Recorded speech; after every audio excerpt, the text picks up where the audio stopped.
Hello, आज माझ्या मम्मीने बनवलेले आहे पापलेट फ्राय। ही माझी फेवरेट फिश आहे।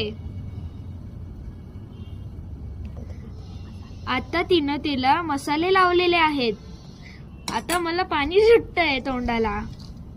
ही मिक्स करतीये।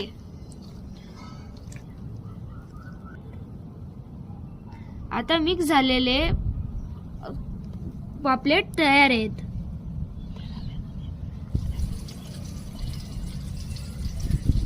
आता ती त्याला मसाला लावतीये आणि मग त्याला रव्यामध्ये डिप करतीये। मग त्याला पॅन मध्ये फ्राय करतीये। आहा, किती मस्त वाटतंय। आता 5-6 मिनिटांनंतर तुमचे पापलेट गोल्डन दिसतील आणि त्याला टाइम टू टाइम पलटा। आता बघा किती चांगले आलेत आणि आमची फिश थाळी आहे रेडी।